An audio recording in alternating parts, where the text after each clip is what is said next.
Série 511, parte 12.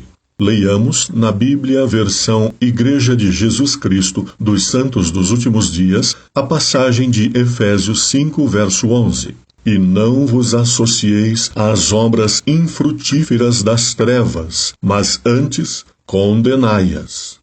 Vimos até aqui, desde o século I até o século XVIII, grandes ações executadas por Deus e pelo inimigo neste mundo, sendo tais ações os movimentos realizados por ambos os lados do grande conflito, sendo ainda as ações de Deus única e exclusivamente destinadas para a salvação de pecadores, e as ações de Satanás com a finalidade única e exclusiva de confundir a humanidade de tal forma que esta fique cada vez mais mergulhada no erro dos seus enganos fatais, sendo que ele sabe, e todos sabemos, que as pessoas que se permitiram enganar pelo inimigo serão condenadas com ele à destruição eterna. Façamos agora um resumo geral do que até aqui vimos. Século I, o nascimento de Jesus Cristo, Emanuel, Deus conosco, e o início do cristianismo com uma expansão e uma consolidação impressionantes, sendo que no primeiro século 5 milhões de pessoas já eram cristãs. Pontos altos do final do século I ao século IV.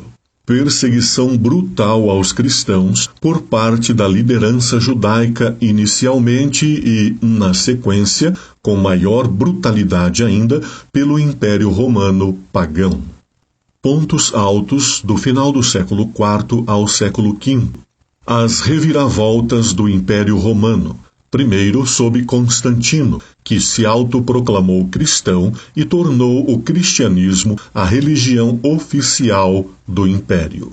Ainda no final do século IV e século V, uma parte mais seleta dos líderes cristãos, sediados em Roma principalmente, inicia um lento e longo processo de apostasia e paganização, incorporando elementos da adoração pagã de Roma a deuses e deusas, passando a venerar o Dies Solis, o primeiro dia da semana, o dia do sol, de acordo com o paganismo romano, sendo oficializado no Estado e na religião como o novo dia de repouso semanal da Igreja. Outra intromissão do paganismo romano na Igreja cristã foi o fato de tornarem deuses pagãos romanos representantes dos apóstolos e de Jesus Cristo, como, por exemplo, Paulo ser considerado a partir de então Mercúrio, um deus romano. E ainda a imposição da veneração a Maria e a outros santos e também aos mortos, entre outros erros gravíssimos assumidos pela Igreja apóstata neste período. Século V.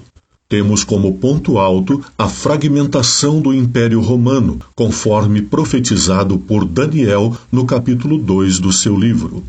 Ainda nos séculos V e VI, temos o início da Alta Idade Média, a Idade das Trevas.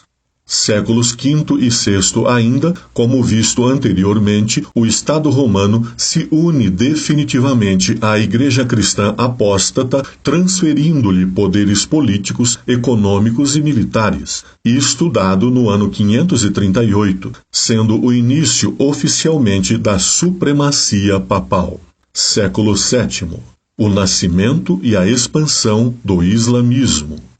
Século XIV, nascem as teorias do humanismo.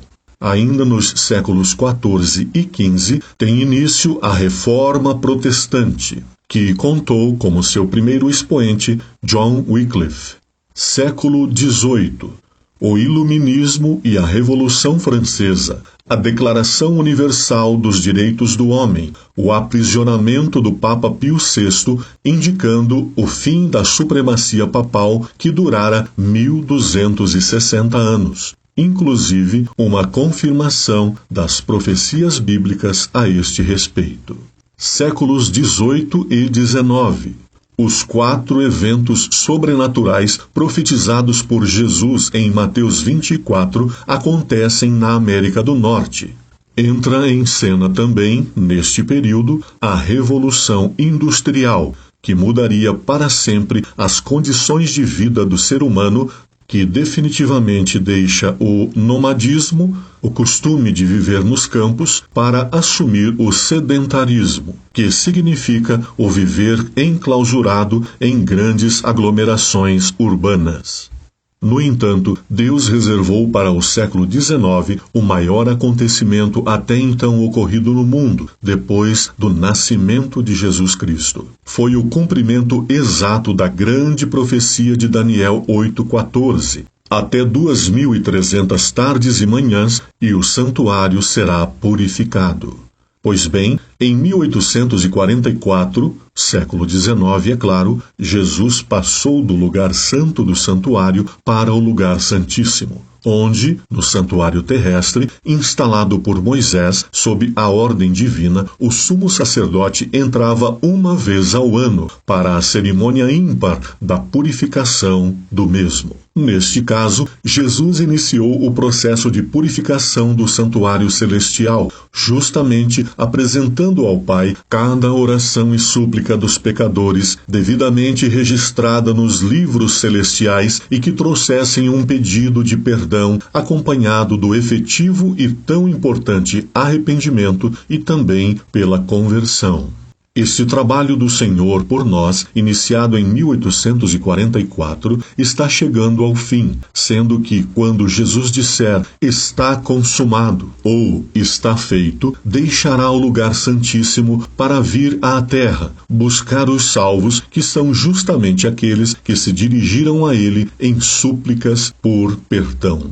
No próximo bloco, continuaremos analisando grandes eventos do século XIX, sendo estes movimentações importantíssimas de Deus e do inimigo também, neste grande conflito cósmico no qual estamos diretamente envolvidos.